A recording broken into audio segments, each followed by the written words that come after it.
शशिबेन ने कहा कि 5 मिनट थोड़ा दादी की कुछ बातें सुनाएं। तो बाबा ने जैसे कहा कि बाप ज्ञान का सागर है, तो हमने ये प्रैक्टिकल दादी को देखा कि मास्टर ज्ञान सागर।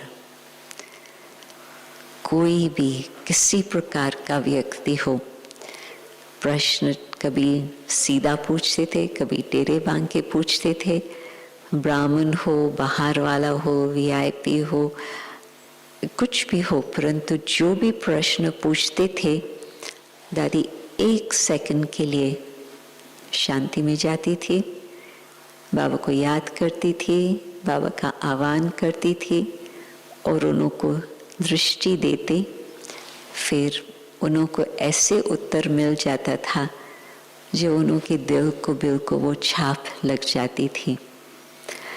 और दादी जो बात जैसी है वो दादी बताने में संकोच नहीं करती थी। आजकल कई वीडियोस स्मृतियों के चल रही हैं, तो एक विदेश में एक भाई है, वो हाउस ऑफ लॉर्ड्स में था, तो उसका नाम ही था लॉर्ड वगैरह वगैरह। तो वो जब आया, योग सीखा, तो दादी ने शुरू से ही उसको कह दिया, मैं समझती 2-3 दिन के लेसन लिए होंगे। तो उसने पूछा दादी से, मैं और मेडिटेशन को आगे बढ़ाने चाहता हूँ, मुझे क्या करना चाहिए? तो दादी ने उसको तुरंत ही 2 बातें बताई। एक तो तुम अपना खान पान शुद्ध करो। कहा हाँ ठीक है, दादी के कहने से बस हाँ। और दूसरा फिर दादी ने कहा तुम 4 बजे अमृत वेले योग में बैठो। मुझे आश्चर्य लग रहा था कि दादी बिल्कुल नए व्यक्ति को ऐसे बोल रही है, परंतु दादी की सत्यता की शक्ति, अपने स्वयं के अनुभव की शक्ति, अथॉरिटी थी। तो दादी ने उसको ये कहा और तुरंत उसने मान लिया। और ये है करीब 15 साल 20 साल पहले की बात। और तब से उसने दोनों बातें चालू रखी है। ब्राह्मण नहीं बना है, परंतु उसके जीवन में कुछ और आगे कदम बढ़े, उसको कुछ न कुछ बहुत अच्छी शिक्षाएं मिल गई। तो अपना अनुभव कईयों को सुनाता है। परंतु उस दिन एक मैं उसका वीडियो भी देख रही थी दादी की स्मृतियों का, तो कहा कि हम सब संगठन में बैठे थे, दादी दृष्टि दे रही थी सबको, और मुझे भी, मैं भी सामने आया, मुझे भी दृष्टि मिली। फिर दादी ने मुझे कहा तो मेरे से बाद में मिलना। तो मैं दादी के पास कमरे में गया और दादी ने मुझे सीधा कहा, तुम मुझे प्यार देने आए हो, तुम मुझे दृष्टि देने आए हो? तो वो सोच में पड़ा। दादी ने कहा कि मैं जब औरों को दृष्टि देती हूँ, मुझे वो फीलिंग आती है कि बाबा की याद की दृष्टि में वो आत्माएं मेरे से वो बाबा का प्यार ले रही है। परंतु तुम जब मेरे सामने आया, मुझे ऐसे लगता था कि तुम मुझे प्यार दे करके मुझे प्रभावित करने चाहते हो। तो वो कहे, ये सारा उसने अनुभव वीडियो पर सुनाया है, बहुत ही खुले दिल से। तो क्या हाँ, तो ये भाई कहता है, दादी मैंने कभी इस तरह से नहीं सोचा था, परंतु आप जो कह रहे हो बिल्कुल ठीक कह रहे हो। क्यों? क्योंकि मेरा बचपन बहुत मुश्किल था, फिर मैंने अपनी मेहनत से अपने को यहाँ तक पहुँचाया, परंतु मेरे मन में सदा ये रहता है कि मैं अपना प्रभाव औरों के ऊपर डालूं ताकि वो मुझे प्यार करे, वो मुझे प्यार देवे। तो मेरे मन में ये कोई कॉन्शियस रीति से मैंने नहीं किया, परंतु आपने ठीक बताया कि जो मेरी अंदर की भावना ये होती है कि मैं औरों को इम्प्रेस करूं ताकि वो मुझे प्यार करे। तो दादी ने कहा, आप परमात्मा को याद करेंगे तो परमात्मा से आपको इतना प्यार मिलेगा जो आपकी दिल उसमें भरपूर हो जाएंगे फिर आप ये कभी नहीं सोचेंगे कि मुझे आत्माओं को इम्प्रेस करना है या मुझे आत्माओं से प्यार लेना है। आप सोचो दादी की दृष्टि, हाँ हर एक को अनुभव है कि बहुत प्यार की दृष्टि, जिस प्यार से कई बातों का परिवर्तन हर आत्मा में हुआ, परंतु इस आत्मा का ये जो अनुभव खुद ही वो सुना रहा है पब्लिक में, मुझे लगा कि सचमुच दादी ने कुछ इसके बुद्धि को भी ऐसे कुछ परिवर्तन किया है जो वो आज सच्ची दिल से वो सबको ये बात सुना रहा है। एक और भाई ने अनुभव सुनाया, तो ये तो है ब्रिटेन का हाउस ऑफ लॉर्ड्स का मेंबर ये व्यक्ति, और दूसरा भाई है वो जो पहले वाला है वो मधुबन में 2-3 बारी आया हुआ है और बहुत अच्छा अनुभव मधुबन से हमेशा प्राप्त करके गया है। सदा कहता है कि मधुबन में आने से, और पांडव भवन में ही रहा है, या ज्ञान सरोवर, कुछ पांडव भवन कुछ ज्ञान सरोवर।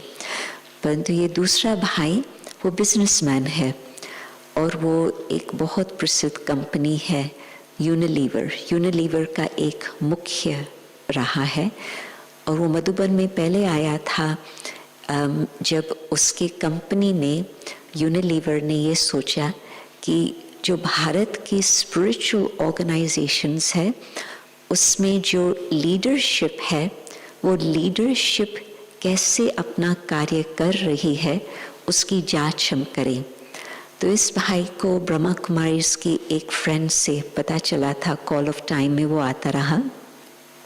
तो जब संस्थाओं का नाम निकला, कोई साईं बाबा के पास जाए, कोई रविशंकर के पास जाए आदात, तो इसने तुरंत जो बना रहे थे प्रोग्राम उनको कहा मुझे ब्रह्मा कुमारीज के पास जाना है। तो ये आया था और उसके साथ, क्योंकि यूनिलीवर हिंदुस्तान यूनिलीवर इकट्ठे हैं, तो कुछ भारत के लोग थे, 4 लोग आए थे और उसमें ये भी अपना मुख्य हिसाब से वो भी आया था। तो सब कुछ देखा, सब कुछ किया।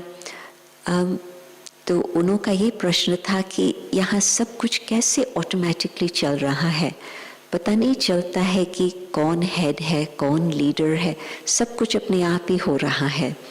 फिर उसको जब दादी जानकी से मिला, यहाँ ही दादी कॉटेज में ज्ञान सरोवर में, तो दादी से एक तो प्रश्न पूछे, दादी ने बहुत अच्छे उसको उत्तर दिए, तो बहुत ही अच्छा उसको लगा।